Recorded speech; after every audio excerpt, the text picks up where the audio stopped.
j'espère que vous allez bien. Moi c'est Tess et aujourd'hui on va parler d'orientation. Je me suis dit que j'allais faire cette vidéo parce que il me semble que les vœux Parcoursup commencent cette semaine et vous avez un mois pour remplir vos vœux. Et je me suis dit que j'allais partager des conseils et un petit peu mon expérience et mon vécu pour vous aider dans cette aventure. Je pense que cette vidéo m'aurait servi à la moi de 16-17 ans parce que j'ai pas fait vraiment, entre guillemets, de bons choix avant de venir en France. Et cette vidéo est vraiment là pour essayer de vous guider et de vous montrer un petit peu à quoi vous attendre lorsque vous faites vos vœux. Et je vais vous avouer un truc, avant je n'étais pas du tout à jour sur tout ce qui était orientation, etc. J'avais juste en tête, je voulais faire un truc généraliste avec des langues, et après le reste, c'est pas grave, on verra. Mais je pense que ça a été vraiment, entre guillemets, une petite erreur de ma part parce que en me renseignant, j'ai découvert vraiment plein de choses que je vais vous partager après dans cette vidéo. Et en plus, petit bonus, on a été la première génération à avoir utilisé Parcoursup. Avant de vous donner des tips, des conseils, je vais vous faire un petit récap de mon parcours. J'ai commencé avec un bac L, j'étais dans un lycée français avant de venir en France. Ensuite, j'ai fait une LEA anglais-chinois. Après, j'ai continué avec un MBA en RP et vente influence dans le luxe. Et ensuite, j'ai fait un deuxième master en stratégie digitale et j'ai été diplômée l'année dernière. Ah oui, petite précision, mes 4 années de MBA, je les ai... Enfin, mes 4 années... Oui, du coup, mes 4 années en MBA, je les ai fait en alternance. Ce que je regrette en fait dans tout ça, c'est que mes décisions d'alternance ou encore de master, c'était vraiment du choix du jour au lendemain, ça n'a jamais été réfléchi parce que je ne connaissais pas ce que c'était l'alternance, tout simplement. Même le fait de savoir qu'il y avait des écoles pour chaque secteur, pour moi, c'était vraiment quelque chose de nouveau. Et dernière petite erreur, je ne savais pas voir sur le long terme. Vraiment, c'était ok, je choisis ça, et après avoir choisi ça, on verra comment ça va se passer. Et ça s'est passé comme ça. Mes décisions, c'était vraiment à chaque étape, à chaque étape. Après, c'est pas parce qu'on a une vision sur du long terme qu'on doit réellement les respecter. Il y aura toujours des petits changements de gauche à droite, et c'est ok. Mais c'est quand même important d'avoir une vision sur du long terme pour savoir où est-ce qu'on va et qu'est-ce qu'on fait. Et ça, dans tous les autres domaines, hein, pas que pour l'orientation. Que ce soit pour atteindre vos objectifs ou autre. Conseil numéro 1, ce serait d'utiliser toutes les ressources que vous avez autour de vous pour vous renseigner sur ce qui vous convient. Entre internet, l'IA, LinkedIn, les réseaux sociaux comme TikTok, votre entourage, je pense qu'il y a de quoi faire pour avoir des informations sur chaque métier, leur orientation, comment ils ont fait et qu'est-ce qu'ils en ont pensé par exemple, ou même à quoi s'attendre avec leur métier. Ne vous basez pas que sur un seul métier, un seul domaine, un seul secteur, vraiment essayez d'élargir vos champs de vision pour pouvoir en fait choisir lequel serait le mieux pour vous.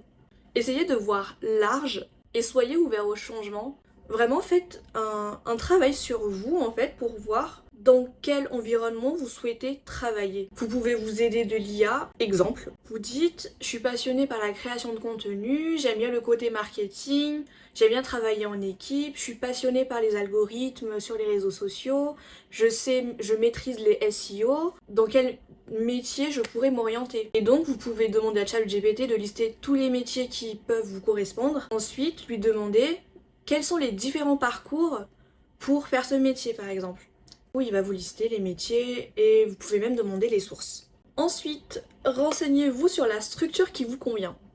Parce qu'il n'y a pas que la fac, il y a aussi tout ce qui est école, lycée public ou privé par exemple. Et chaque rythme est très différent. Même chose sur les parcours, il y a le parcours grandes écoles, licence, BTS, DUT, ou licence pro, ou encore la prépa. Ce sont des choses où à 16-17 ans je ne connaissais mais vraiment pas du tout. Et c'était là mon erreur, parce qu'au final je pense que j'aurais aimé faire une prépa ou plutôt un BTS. Ce sont des choses que je ne connaissais pas du tout à 16-17 ans et sur lesquelles je me suis pas du tout renseignée.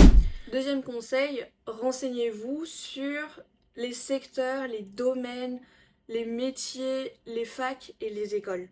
En fait, il faut que vous fassiez la différence entre les secteurs d'activité et les domaines d'activité. J'essaie de définir avec mes propres mots, mais vous êtes libre de faire vos propres recherches. Le secteur, ça va être par exemple l'automobile, le luxe, l'agroalimentaire, l'énergie renouvelable. Ensuite, il y a le domaine. Le domaine d'activité, c'est entre guillemets le groupe de métiers.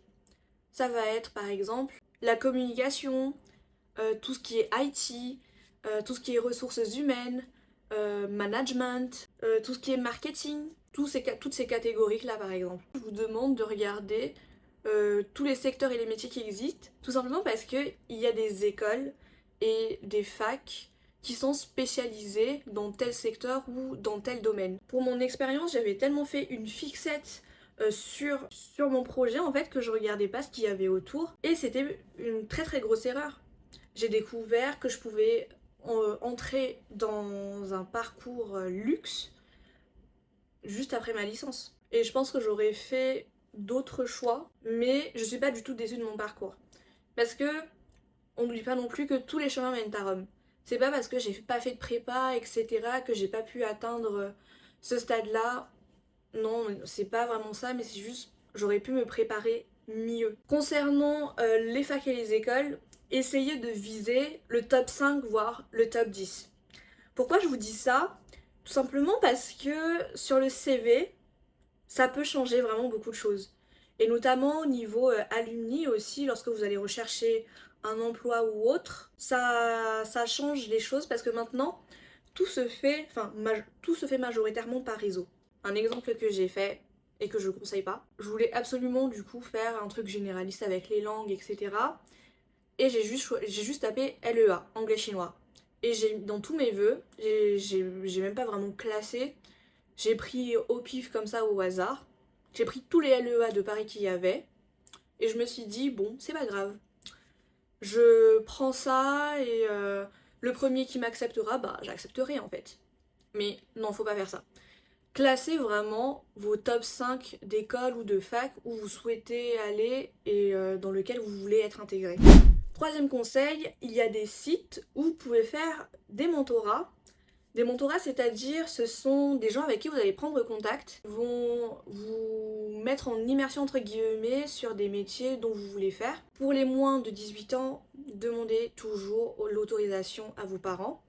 Et c'est possible de le faire en physique ou à distance. Pour ceux qui ça intéresse, je vous mettrai des liens en barre d'informations. Conseil numéro 4. C'est ok de s'orienter. Je sais que c'est un sujet dont certaines familles ne sont pas d'accord, mais pour moi, c'est ok de se réorienter. Il n'y a rien de mal à ça. D'autres vont dire que c'est une perte de temps, mais non, pas du tout. Moi, je trouve que la perte de temps, c'est de rester dans un environnement qui ne te plaît pas du tout parce que t'as même pas envie d'étudier en fait, ni d'apprendre quoi que ce soit. Je sais que pour certaines familles, c'est un petit peu un échec, mais au contraire, c'est juste un petit changement qui va permettre à l'enfant, à l'étudiant en fait, d'avoir un meilleur parcours. Et dans tous les cas, ce sont pas eux qui vont aller en cours à ta place, c'est toi qui y vas, donc c'est à toi de faire le choix. On est encore jeune, on a des choses à explorer, on a le droit de se réinventer et de se réorienter et changer nos plans. Et ça sert à ça la vingtaine, c'est vraiment pouvoir se redécouvrir, voir de nouvelles choses, trouver son identité. Donc, il n'y a rien de mal à se réorienter. Conseil numéro 5. Alors, ça n'a pas vraiment... Enfin, si, ça a quand même quelque chose à voir avec avec l'orientation, mais là, c'est plus un conseil global, un petit peu sur la vision des choses. C'est que tout le monde n'est pas fait pour vivre à l'étranger. Partir de chez soi à 17, 18 ans, voire moins, ce n'est pas une petite chose. Ça reste quand même un vrai grand projet et un grand pas vers l'extérieur, vers un grand pas vers l'inconnu. Enfin, ça reste quand même une grande chose à faire. Surtout quand c'est à plus de 10 000 km. La majorité de mes potes proches sont venus en France avec moi. Enfin, comme moi, du coup, pas avec moi. Et vraiment, ce sont des gens qui sont devenus vraiment notre famille. Et c'est vraiment une très très bonne chose parce que on se soutenait, enfin on se soutient toujours d'ailleurs, et on passait vraiment la grande majorité du temps ensemble, c'est ce qui nous permettait de tenir, de nous encourager.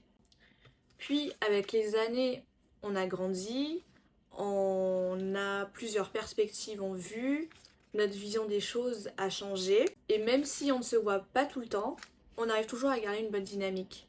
Mais c'est en grandissant qu'on voit ce qui est fait pour nous et ce que l'on ne veut plus pour nous. Et c'est là qu'on a vu quelques-uns de nos potes rentrer au pays. Et en fait, c'est tout à fait ok. Encore une fois, pour certaines familles, ils vont trouver ça comme un échec. Mais je pense pas que ce soit un échec. Parce qu'on n'a pas tous les mêmes besoins, on n'a pas tous la même vision et on ne vit pas tous de la même façon. Et en plus, c'est pas comme s'ils avaient pas essayé. Il y en a qui sont restés quand même plus de 3 ans ici, même s'ils n'ont pas tout expérimenté. Si ça va pas, ça va pas. Autant ne pas trop forcer non plus, parce que comme je disais tout à l'heure, ça reste une perte de temps. Donc, la meilleure solution pour eux, en fait, c'était de rentrer. Et maintenant, je vois qu'ils sont très très épanouis. Et vraiment, c'est la meilleure chose en fait qui leur soit arrivée. Voilà, c'était à peu près les 5 conseils que j'aurais aimé avoir. C'était un petit peu brouillon, je suis vraiment désolée, mais c'est vraiment quelque chose qui me tenait à cœur. J'espère que la vidéo vous a plu. On se retrouve bientôt pour une nouvelle vidéo. Bisous!